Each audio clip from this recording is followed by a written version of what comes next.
Our first installation will be our barrier-free product. As you can see, this product has a 3/4 inch threshold. These are the items required for proper installation on Praxis barrier-free products.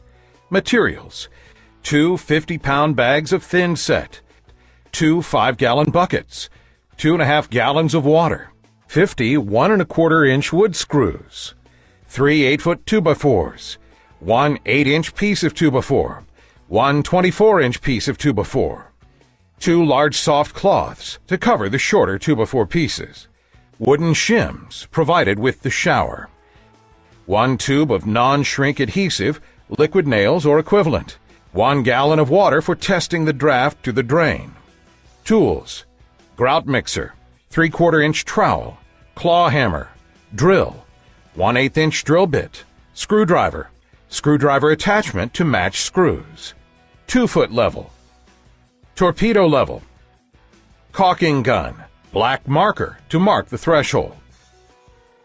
Drain. Helpful hints for installation: 2 5.5-foot pieces of PVC. These can be used to lay the product face down and roll it up to the framing pocket rather than sliding or picking it up. Please place cardboard from the carton into the bottom of the shower during installation to prevent damage to the finished surface. When placing the shower into the frame pocket, you can use the handle of the hammer to align the pipe with the drain hole. Proper storage and handling. There are blocks on each corner to prevent the drain from touching the floor to maintain proper draft during storage. The code-compliant showers provided by the Praxis Corporation are designed to meet all requirements of the stated codes for the given product. For ADA and ANSI 117.1 compliant product, it is important that the project has considered the code requirements for the valve and shower head placement, as well as the finished floor-to-shower threshold profile. The ADA guidelines can be found at www.access-board.gov/ADA-AG. Following are the transition requirements for the 36-inch by 36-inch barrier-free product and for the 60-inch transfer showers. The 36-inch by 36-inch product requires from the code a maximum curb transition of 1/2 inch. The 60-inch compliant transfer shower requires a flush transition between the bathing room finished floor and the shower threshold. For your immediate installation scenario, determine the appropriate time to install the valve and additional hardware, and do so accordingly. Okay guys, today we're going to install a barrier-free unit, and in the other room we will install a easy base unit. Let's look at these instructions. The first thing we have to check is to make sure the framing box is level.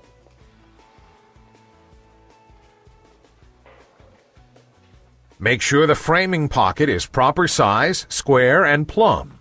Check to make sure the floor is level and clean of any contaminants. Make sure the drain core opening through the slab is in correct position and is 6 inches in diameter.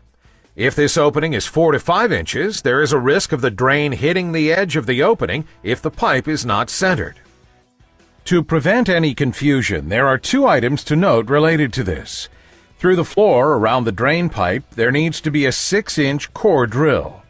At the top of the core drill, at the top surface of the subfloor, a 1/2 inch by 10 inch by 10 inch recess is required. Remove the shipping blocks from under the shower.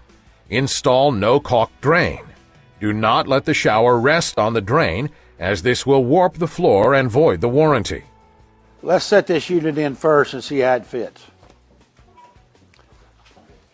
Dry set the shower into the frame pocket and level to assure the drain aligns and to determine if any furrowing strips are needed to properly fasten the unit to the studs. Check for level in all directions. If necessary, shim the unit. Make sure you use that adhesive to secure those shims.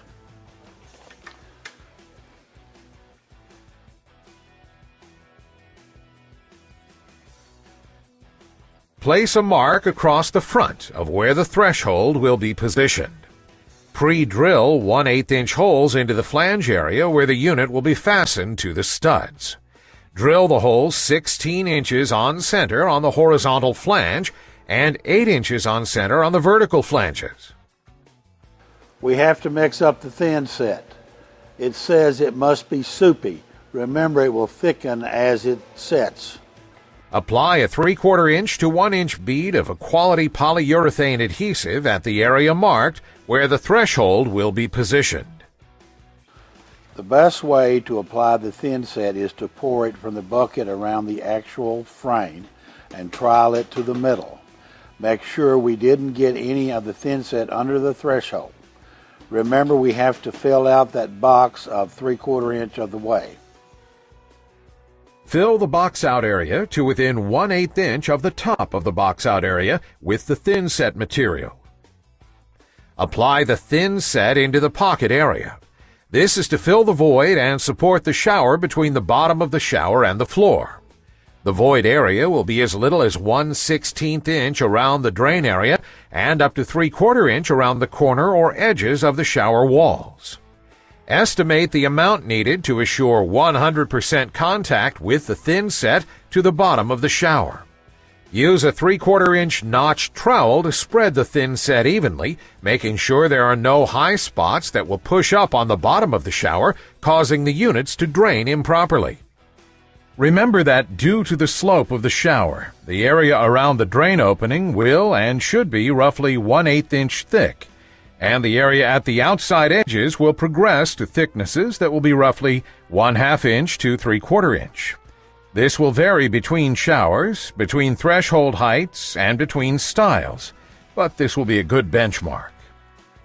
Remember to watch the drain pipe and get it in place. Move the shower into position in front of the framing pocket and lean forward. Move the threshold into final position and lean the shower back into the pocket. Align drain fitting into place. Make sure the drain pipe is not pushing up on the shower floor and that the no-caulk drain does not hit the side of the drain area cutout, placing upward pressure on the drain area of the shower. Make sure we did not put any of the thin set under the threshold. Plumb and level the shower in the framing pocket. Check the floor for proper draft and to assure there are no high spots or bulges on the floor that will cause improper drainage. There are two purposes for checking the floor. One purpose is to use the level as a straight edge to check it across several planes from the outer edges to the drain to confirm a continuous line and no high or low spots between the 2 points. There should be continuous contact on the bottom of the straight edge. The second reason is to hold the level horizontal, centering the bubble. With the level in this position, several points on the floor from outside edges to the drain should be checked to see a continuous wedge shape under the level, increasing as it approaches the drain. If the shower floor has any high spots or the floor is flexing, the shower must then be leaned forward and excess thin set removed or added to eliminate bulge or flexing. Plumb and level shower again and check for proper draft towards drain. Okay guys, check it again and secure it to the studs. Once you have checked for proper draft and are certain that there is 100% contact between the shower and the thin set, secure the unit to the studs using the pre-drilled holes and 6D galvanized screws. Tighten the screws snug to the gel coat surface, but be careful not to over-tighten and break fiberglass flange. We have to brace down the drain area and threshold to assure proper drainage. Jeff, will you grab those 2x4s? We also have to have 2 short pieces to place in the shower under the 2x4s. To assure proper drainage, the unit must now be braced over the drain and the threshold. After the bracing is secured, take a gallon of water. Pour it liberally over the floor of the shower. Confirm the water is draining properly and that no puddling is occurring. Let shower sit for 72 hours for thin set and adhesive to cure, and then remove the braces. For all jobs, but particularly large jobs, it is recommended that one unit be installed with all potential installers present for the installation. The installers can be trained and coached on proper installation methods. After the 72 hours has passed and the braces are removed, bring everyone together again.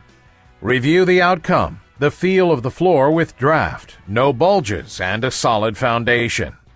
Discuss the steps again and send the team forth to have successful installs throughout the remainder of the project. Water testing each unit is a very important step. Let's go back over some very important steps during this installation process. Barrier-free. Make sure your framing pocket is square. You must have a 10 by 10 inch box out around your core drilling. Dry set your unit. Check the level of the unit. Shim if necessary. Remove unit and apply thin set. Lean unit into place. Check level and draft. Secure to studs. Place bracing in over the drain area and threshold and let set for 72 hours. Good job, guys. That's the way to install a barrier-free unit.